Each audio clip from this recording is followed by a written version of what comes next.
So there we are on the grid, and Chas Mortimer, a man who knows all about racing in the rain and the dry. He's been a very experienced man on the Grand Prix scene, just looking after his Silverstone Armstrong man. Chas Mortimer, the man in the background holding the umbrella, and Donny McLeod, the older of the two Scots who form the backbone of the Silverstone Armstrong squad there. 2 seconds faster in practice than anybody else. Next to him, Mick Crick, a Yorkshireman who's already started the season in fine form.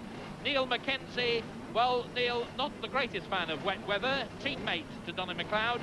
Then Dave Butler, a young man from the tiny village of Stoke Golding, where they breed more road racers than most people have hot dinners. And then a young man from Lancashire, who I have great faith in, Jeff Fowler. He's good in the wet and the dry. So a talented lineup on the front row of the grid. And although the times say that McLeod was 2 seconds faster, McLeod would certainly doubt that, because he said he had some sort of ignition problems all through the practice, and his bike was misfiring all the time. So I think the racing is going to be very much closer than the 2 second advantage on the practice time would indicate. McLeod, Crick and Mackenzie, we should see some real fireworks from them. So McLeod and Mackenzie. Mackenzie, a man who broke lap records at something like 16 tracks, or 16 occasions last year. Very talented young man. On the second row of the grid, let's just see what we got there. 76 in the middle of your picture. That's young Carl Fogarty, a teenager from up in Lancashire. His father, George Fogarty, was a top road racer himself. 157, Ian Muir. Well, he's something like 8 seconds a lap slower than Donny McLeod was. 144, Jeff Fowler. Next to him, 175, Dave Butler. Neil Mackenzie, number 3, number 30, Mick Crick. And furthest away from us in pole position, Donny McLeod. So quite interesting, one or two people that you would have expected to be well up. On 24th position, well down the back row of the grid, Gary Nowell. And I'm surprised Gary's down there. And Kevin Maudsley, 21, we should be keeping our eyes and ears out for him. Kevin is the young man who's been drafted into the Silverstone Armstrong squad after a sensational club season. And also, I see right down, just scraping into the race, number 97, Dave Edmund Emont from South Africa, who's found that the winter weather at Donington are far removed from South African sunshine. Yes, Dave Edmund is one of the best young South African riders, but of course these conditions are completely foreign to him. They just don't race in this sort of temperature. I don't think they experience this sort of temperature in South Africa, which is his homeland, so he's really out of it as far as the conditions are concerned. Now there's Dave Butler. Dave really hit the headlines last year. He's only had about 1 year's racing experience, but he's already proved himself to be a very, very talented young rider. So McLeod then in the pole position, Mick Crick next to him, Neil Mackenzie, and Mackenzie, I repeat, took a tumble in the rain at Brands Hatch on Good Friday. Didn't hurt himself, but he obviously won't have done his confidence any good. Well, I think the last clearing the grid to start the warm-up lap.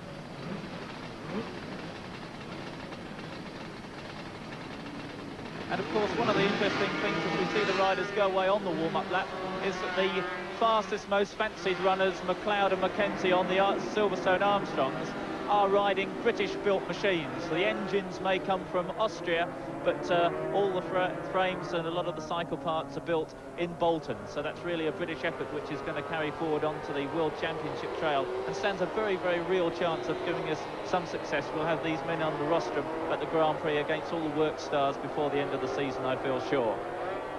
Well, the 250cc class, always one of the most competitive. You see the yellow and red striped flag there, which is the oil flag, also to indicate the track is slippery. Obviously no oil out there, but the rain has left Craner Curves in a slippery condition, and the oil flag goes out there to warn competitors.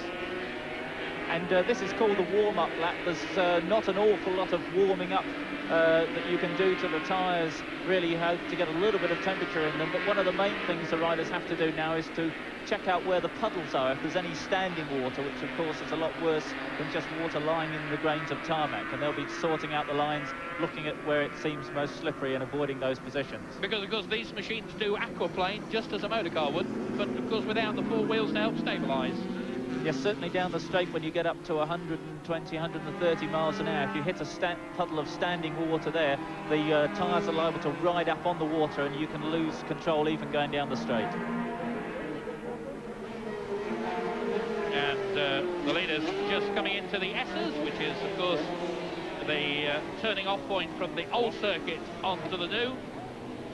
And onto the new section, which extends the Donington circuit from the 1.95 mile track that it was to 2.5 miles. And another important thing to do at this point is psychologically the riders have to get themselves up to speed. They don't have just to warm up the tyres, they have to warm themselves up, convince themselves that they can go fast in these conditions, which are really liable to put them off when they sit on the grid. Well, I think I should merely just convince myself that I want to be back in the caravan and not racing at all, Peter. Yes, it's a psychological battle the guys have to face. They have to charge off the line just with a determination to attack this race at a certain speed. Well, these are lightweight motorcycles, powerful engines, genuine out-and-out racing motorcycles, all fairly equal in performance and comparison, and it would not surprise me, Peter, to say the very least, if one or two actually go on their ear in the early stages. Yes, there are a lot of young and inexperienced riders out there, and even some of the most experienced men can make mistakes in these sort of conditions. And we can see the Armstrong men at the far side of the front row having a look at the machines. It's possible, and you can see a guy working on the bike in the foreground, that they are putting some tape over the radiator, because this will cause the engine to warm up a little bit more quickly, and it can seize actually if the engine is allowed to get too cold, and that's what this mechanic is doing. So he's hoping that the bike will get warmed up and stay warm. Jeff Fowler and his brother David there with the Silk Lane anorak, blonde-haired kid. Dave himself, they're pushing, and away they go. And it's young Dave Butler, well, not so young, in fact, 24 years of age. Dave Butler was the one who led the charge, but he's lost out to Carl Fogarty. 19 years old Carl Fogarty, a teenager, is the man who's gone charging into the lead. It's very, very wet out there, and Carl Fogarty, the teenager, the son of George Fogarty, is the man who leads this 250cc race. And already Donny McLeod up into third place going into the first corner, and he's now moved into second, so McLeod already gaining very, very quickly on Fogarty, and he now takes the lead. McLeod into the lead. So Donny McLeod on the Silverstone Armstrong leads from Carl Fogarty. Wait to see whether we can pick up Neil Mackenzie. Looks as if he's in fourth position. Mackenzie in fourth spot now, so the two Silverstone Armstrong people. There's Donny McLeod in the lead, Carl Fogarty in second spot. That could be Jeff Fowler there in third position.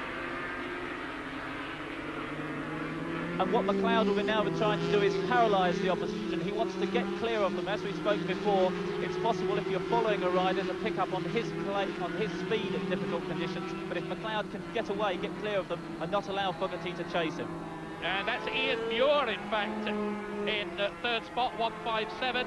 Number 2, we just spotted there in the picture, Gary Knoll, well down the field. But Gary, a very fine rider, riding Dr. Joe Ehrlich's EMC machines. So it's McLeod in the lead, Carl Fogarty in second place, Neil Mackenzie going through into third spot ahead of Ian Muir. And then that looked like Ian Newton, I just saw going through the head of that group. There's number 2, Gary Knoll, being forced very wide.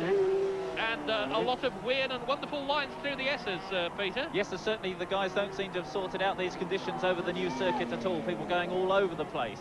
But we're back with the leader, Donny McLeod, and he has things well weighed up. This is the new section of tarmac, and he'll be braking hard on this section before he gets over the white line and back onto the old circuit. Coming around then to complete the first lap, Donny McLeod, the leader, in Carl Fogarty still holding off Mackenzie, and Mackenzie just slots himself into second place. So the Silverstone Armstrong teams first and second, then it's Carl Fogarty, and then in third or fourth position now, I think it's Mick Crick who's beginning to charge it through the field. It is indeed Mick Crick. In fifth position was Ian Muir, and in sixth spot is Dave Butler. There is Neil Mackenzie and Mick Crick, who had some fine performances at Cadwell Park in the rain. There is Mick Crick, sponsored by Marshall Whitlam. Mick from Yorkshire, one of the products of the Marlborough Clubman series. And Mick Crick has not given up hope of forcing his way past Neil Mackenzie. We're watching the battle for second and third place. Donny McLeod pulling further away. Well, these, of course, are the new bikes that Silverstone Armstrong have developed for the coming Grand Prix season, Peter. Yes, the leading two machines are new bikes indeed. They're revised versions of what they raced last year. New frames with the latest Rotax engines. They're all new and they're developments of last year's bikes. Better, they've got more horsepower, they're easier to work on, and all-round better machines. They've put a lot of time in the wind tunnel testing, new fairings, new front mudguards, and they're certainly proving to be an advantage. And the battle still very much, and there you see Mick Crick in trouble.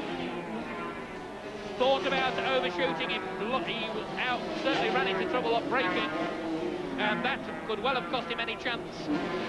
Donny McLeod there. The race leader, a canny Scotsman. Well, Donny didn't have the best of seasons last year, but he started actually to do physical training, started running and swimming and all that sort of thing. But he said he's never felt fitter, never felt better.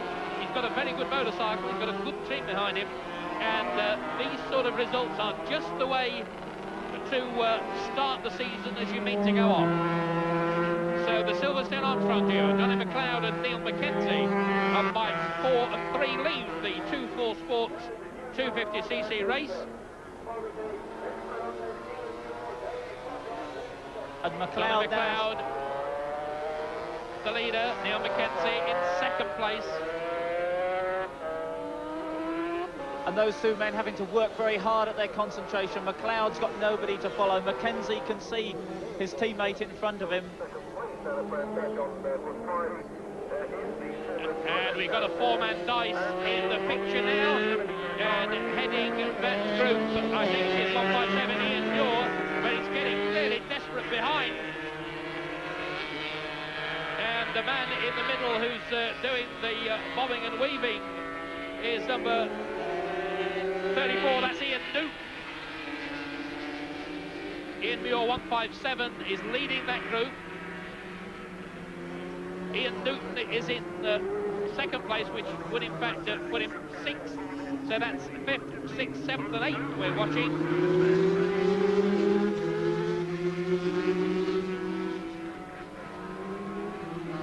Keith Nichols at the tail of that group looking for a way round. He's the third man.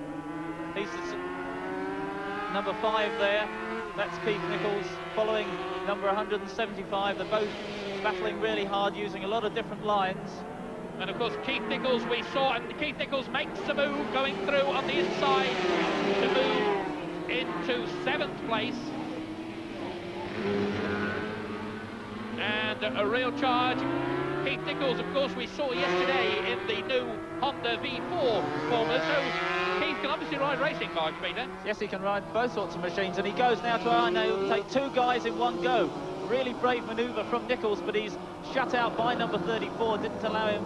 Ian Newton shut across his nose, but Nichols gets a better line out of the corner and accelerates up the straight. A really great manoeuvre, has taken 3 bikes within about a quarter of a mile.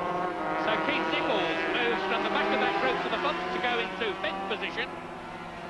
And Ian Newton behind him by number 34. Ian Newton is a brave man as well, Peter. Yeah, they're both young, unexperienced but brave competitors. We're going to see some fireworks from both of them, because I don't think Newton's going to let Nichols get away from him. And Ian Newton rather, and Keith Nichols. And conditions fairly difficult. Somebody taken a fall there at Redgate. But no problems for this man. He is the race leader, Donny McLeod, on his 4th lap, the halfway stage. And it was Mick Crick, the man who fell, and Mick was in 3rd place, so a shuffle round on the leaderboard. Mick Crick trying to make up, I suppose, for that mistake he made, and that allows Carl Fogarty, the teenager, to move back into 3rd spot, a long, long way behind. And Mackenzie now getting closer and closer to Donny. Well, they, like we saw with Roger Minette and Roger Marshall, Peter, they ride for the same team, but no team orders. No team orders between these two, and you're watching two of the very, very best British riders, these two Scots, on the very, very best machinery. It's the latest high-tech stuff with the carbon fibre aerospace technology, and Mackenzie closing right up on McLeod now. As we've said before, psychologically has the advantage of the man in front, gets the better drive out of the corner, and tucks in beside him, looking for the inside line, perhaps breaking into this hairpin. Looks up the inside, no. McLeod comes across, takes the line. McLeod and Mackenzie, the two Scotsmen. And certainly Mackenzie found that you could wind the power just a little too soon, a little too hard. The bike got very skittish there, but Mackenzie hang on. Now Mackenzie realises that there's little chance of him being able to get past McLeod and actually clear off. So he may just parry and thrust a little bit, test McLeod out to see where he's fastest and where there might be a disadvantage, and then pass with only a couple of laps to go. McLeod from Mackenzie, and it has actually stopped raining at the moment, and that obviously will be good news, not just for these riders, but for the team members, with the final two team races to come later on this afternoon here at Donington. And the circuit, I hope, should start to dry out a little bit, Peter. Yes, let's hope so. It's so cold that there's little chance of it actually drying towards the end of this race, which would, of course, upset the tyres. And you notice McLeod seems to have the better drive out of that corner. He got the power on earlier and got away from Mackenzie a little bit, and Mackenzie realises that's something he's going to have to sort out before the end of the race if he's going to pass on the last lap. Well, Mackenzie's bike seems to be sliding around a lot more than Donny's does, and whether that will have persuaded Neil to settle for second place remains to be seen. And again, Mackenzie closing the gap here. It was on this new section of the circuit that Mackenzie had a go. And Mackenzie within striking distance now of McLeod.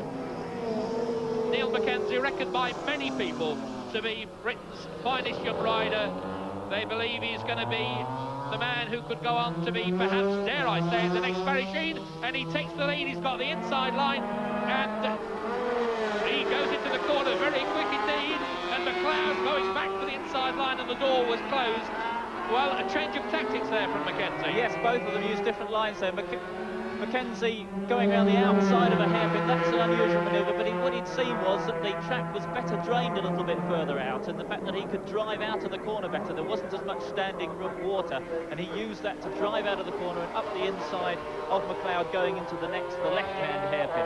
And now he obviously has decided that he can get away from his teammate, and he's pressing on very, very hard now. He knows that he's got to break the gap between them, get clear, and you saw the back end step out, and this is a crucial moment for Mackenzie, because McLeod's going to try and come back at him while Mackenzie's going very much as fast as he can. 5 laps gone in this race, and in fact Mackenzie trying a little bit too hard there because he missed the apex on that corner. He went into it a bit too wide, and that allowed McLeod to get back up to him. And McLeod has definitely not given him hope of getting the lead back.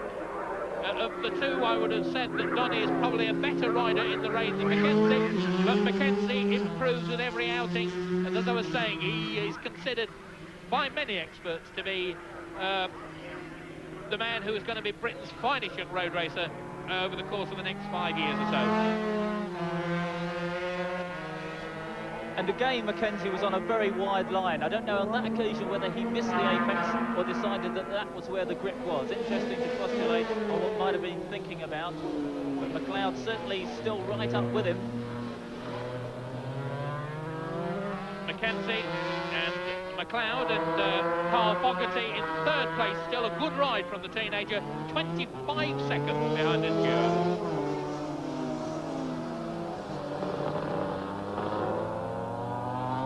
This time, Mackenzie goes a little bit tighter on the exit, and he pulls away now from McLeod. They're coming around now to complete their 6th lap. 2 more laps to go.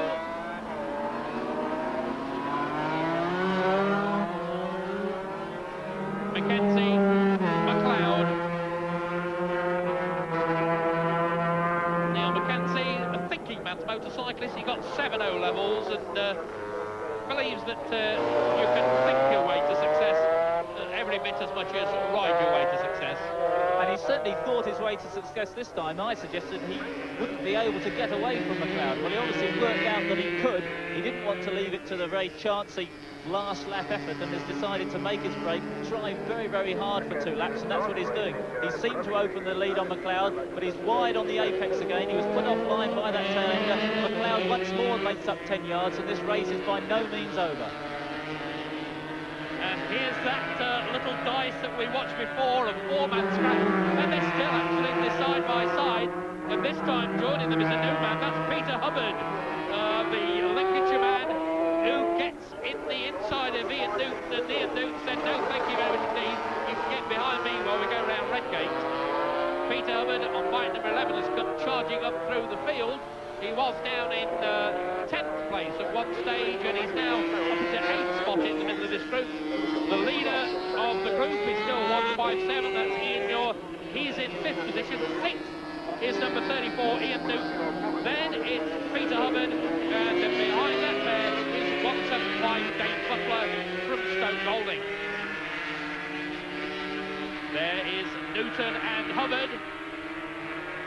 Peter Hubbard, a very talented 250 rider who's been plagued by injuries over the past 2 or 3 seasons. And Newton opening up the gap over Peter Hubbard, with Dave Butler at the back of that quartet. Out in front still, number 157, Ian Muir in 5th position. Then Newton, then Peter Hubbard, then Dave Butler.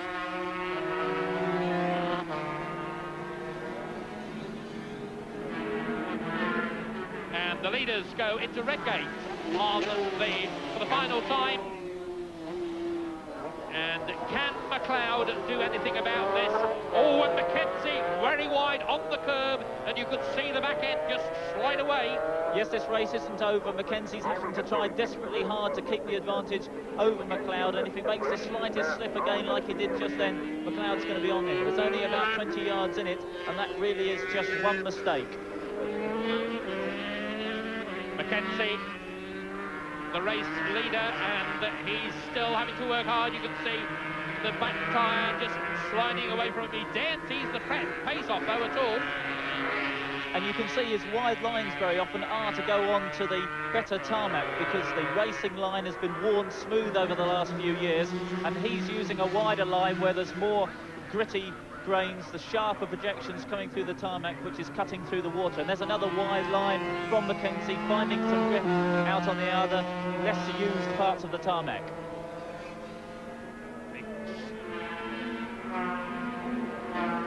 Mackenzie and McLeod, it's final decision time for McLeod. Mackenzie's got past the slower man. That was Raymond Beers, who was the sandwich between the two Silverstone and Armstrong people, and McLeod has got past as well.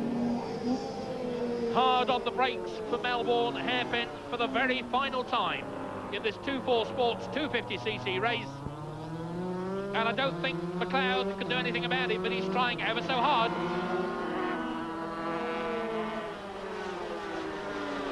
Mackenzie onto the new circuit.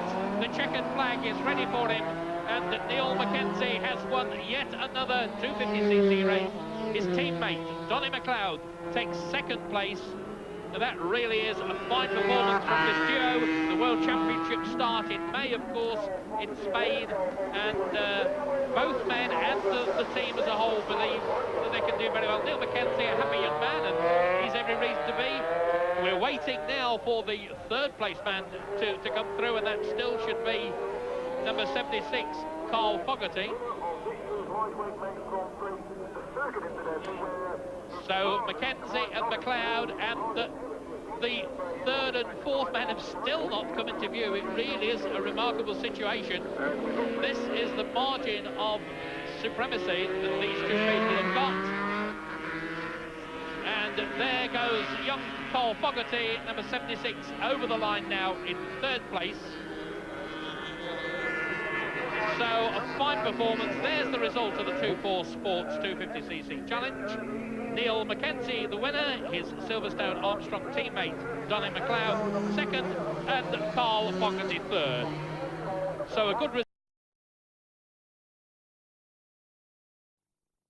Our production machines, just the sort of things you can get from your local dealer, and they were plugging Richard Scott.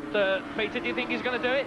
Well, he went past us. He's already up into 4th place, yes, and it's his first race, of course, at this Donington Park circuit, and he is in 4th place, closing on the leading group there. Number 2, Richard Scott on the standard VFR 750 Honda.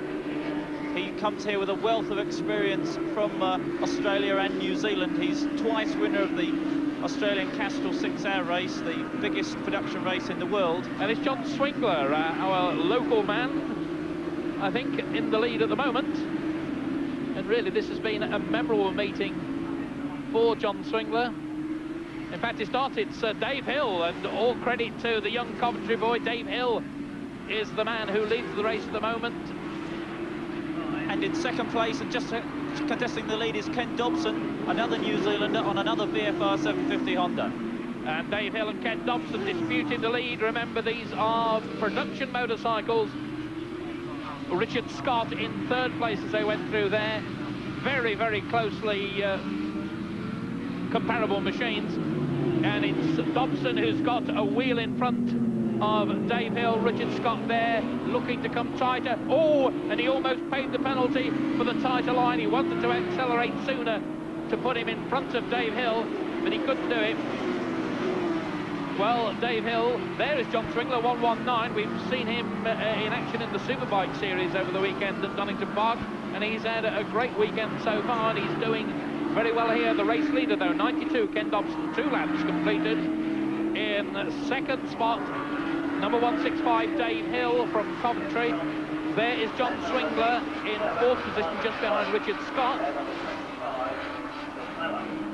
And in 5th position at the moment is 119. In fact, Trevor Nation there, number 5, getting in on the act.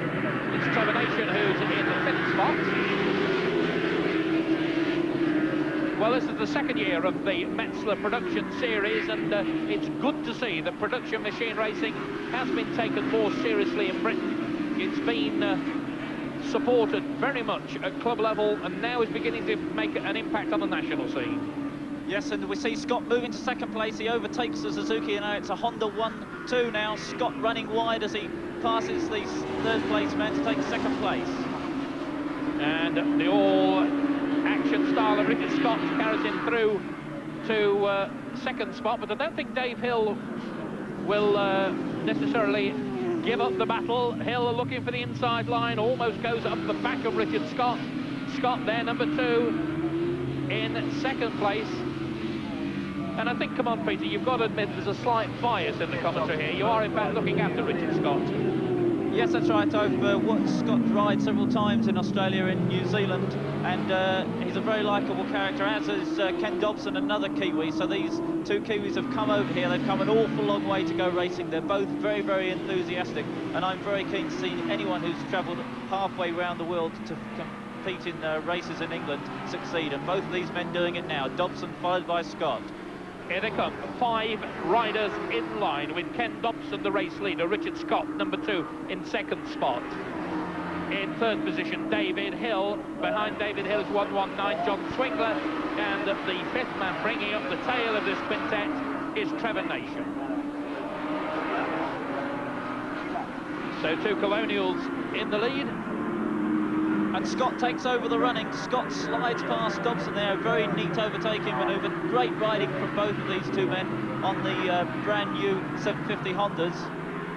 That's 3 Suzukis behind them. You can see spots of rain on the camera lens there. Presumably we got another shower of rain, and these are production motorcycles. They're not racing bikes, and they're not very forgiving in the wet weather, Peter. Well, the thing is that they have production road-going tyres, so there's no excuse for a wrong choice of tyres. And both Scott and Dobson are well-experienced wet weather men, and both race production bikes in the wet, so they really should know what they're doing, as long as they see that it's raining, of course. It could catch them unawares. And a change, because Dave Hill has lost another position, and he looks as though he's going to lose 4th place as well. Scott, the leader, from Ken Dobson. And a real shuffle around behind. John Swingler there in 3rd place, Trevor Nation 4th, and Dave Hill in 5th position. Scott out in front, 92, Ken Dobson in 2nd place. And a really hectic battle for 3rd place now, almost side by side.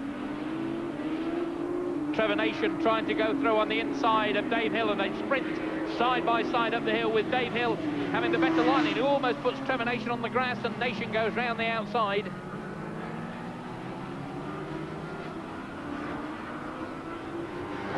Well, Dave Hill, a young man from Coventry, he's established himself very much on the production scene. Used to race at BMW, and he raced that to good effect. Richard Scott, the race leader. Ken Dobson in 2nd place. John Swingler 3rd, Trevor Nation 4th, and Dave Hill in 5th spot.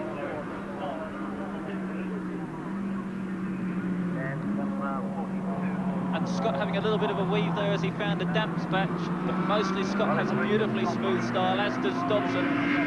And Scott unable to get away from Dobson. These two bikes identical, the only difference is the tyres. Scott using Pirellis on the front and in front on number 2, and Dobson with the Metzeler tyres. So that's the only real difference between the two bikes. And there is John Swingler. His race is over, taken a tumble, so one of the top 5 men out of the race. And that really is sad news for the 30-year-old Nottingham man. This is the battle for the lead. Oh, and Ken Dobson tried to go through, and he takes Richard Scott. And obviously the rain making life very difficult. And there's Richard Scott. So Richard Scott out, the 2 leaders gone. We'll see the incident again, Peter. Dobson decides to go up the inside of Scott and loses it right here. As he pitches over, the front end just tucks under. Scott has nowhere to go. There's Dobson and the bike sliding. He has to pick it up and head for the grass, and of course the grass is wet. He cannot possibly turn it round before he hits the soft sand, and he goes down as well. And suddenly from 5-rider there, they're talking to each other. One slightly muddier than the other. Well, they're taking it very well indeed. I suppose New Zealanders don't really get excited about very much, do they, Peter? Well, they're pretty easygoing folk, and it's just as well they are in this instance, isn't it? Absolutely. So 3 of the top 5 men have gone, and that means that Trevor Nation here is the leader, and Dave Hill, who was 5th, suddenly finds himself in 2nd position.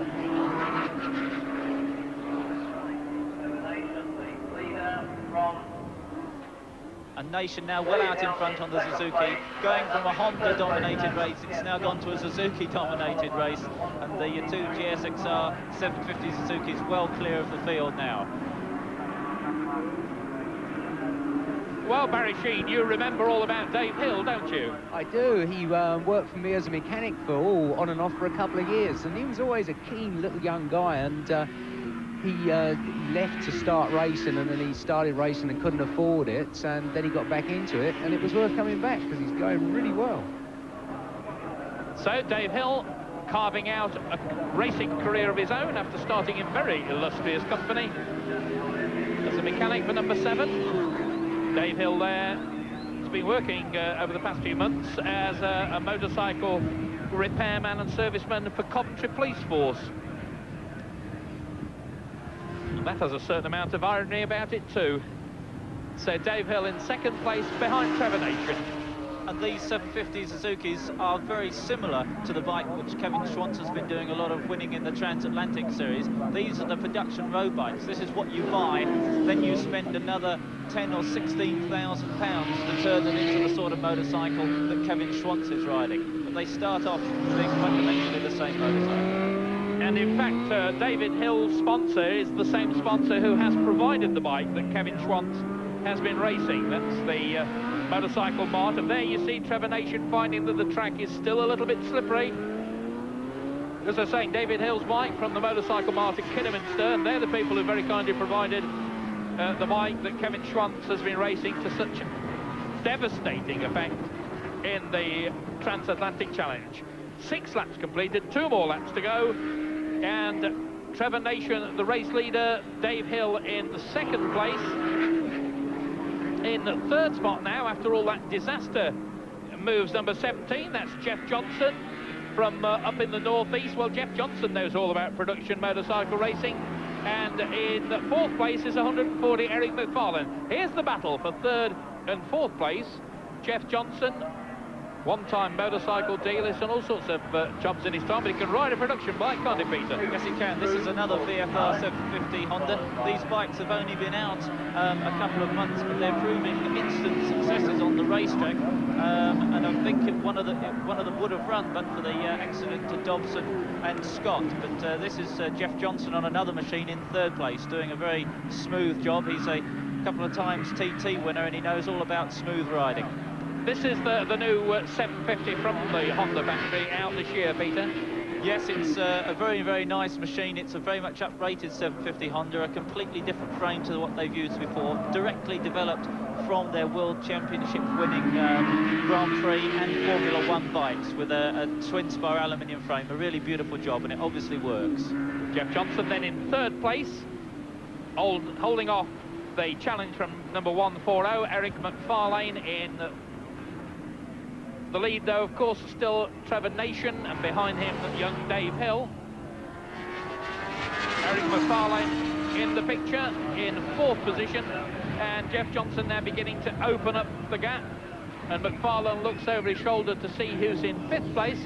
And in 5th spot at the moment, number 42, Gordon Allett. Well, Gordon Allett, a well-known character from both classes like the Marlborough Clubman Series and the Pro-Am Championship. Yes, Alex, a pretty fiery rider. I've seen him do some spectacular things, but he's obviously got it sorted out on his production bike now. We're looking at 140 Eric McFarlane, the man who lies in 4th position at the moment. And there is the race leader, Trevor Nation, battling through. Trevor Nation, a very, very talented man.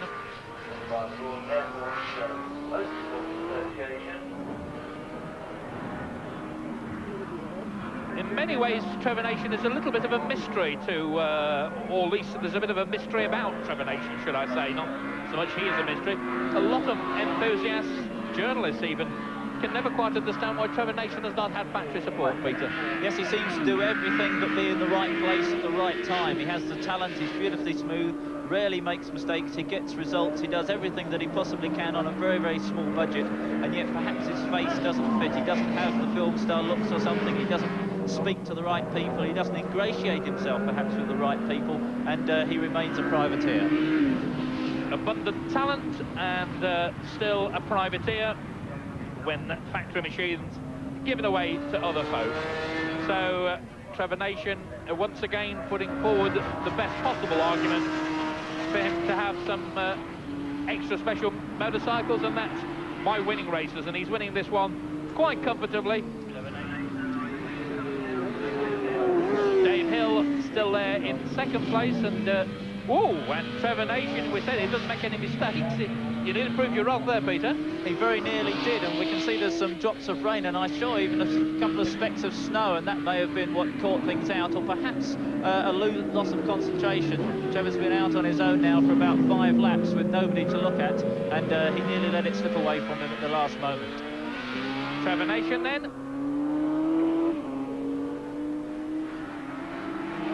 26 years of age, from Shipton Bellinger. One of the team in the Transatlantic Challenge. Been scoring a few points in that, but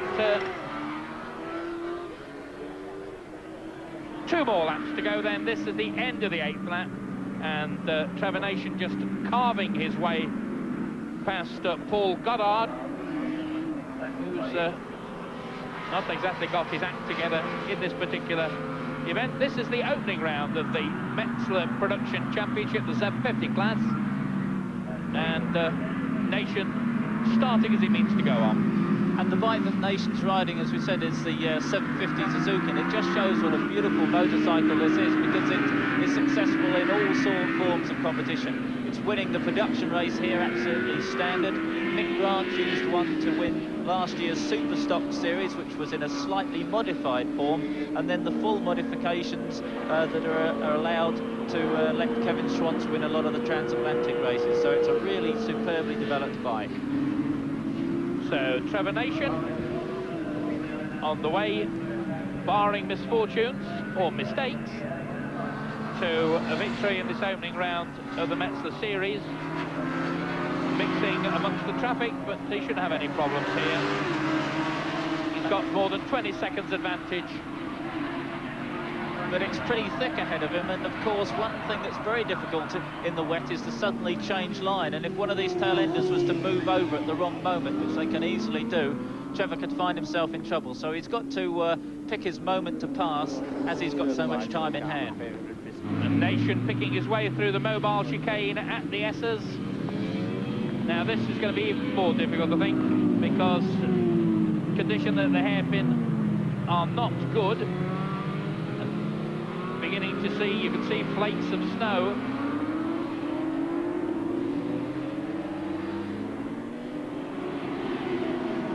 It might have done his concentration a bit of good, actually, giving him somebody to overtake, and up his concentration level could make things easier in that respect. Trevor Nation coming through, end of the 9th lap, one more lap to go.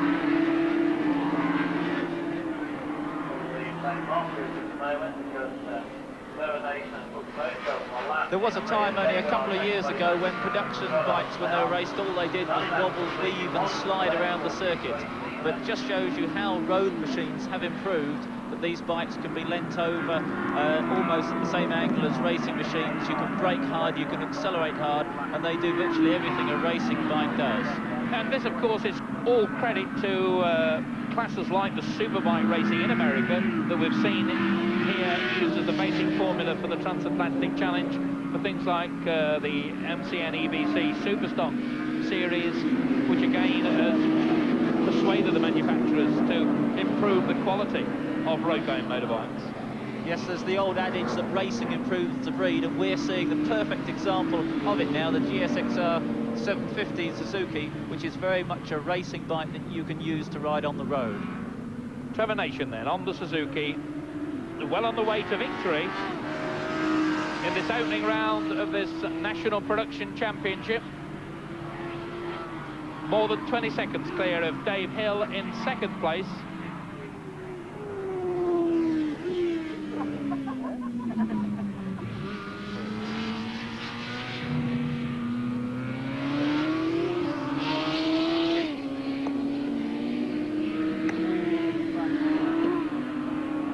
Trevor Nation then.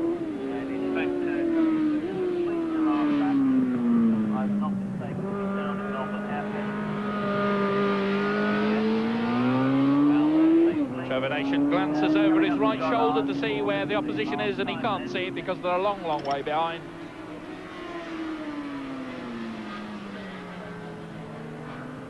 And Nation then going to win this one, no problem at all. And a long, long way behind is Dave Hill.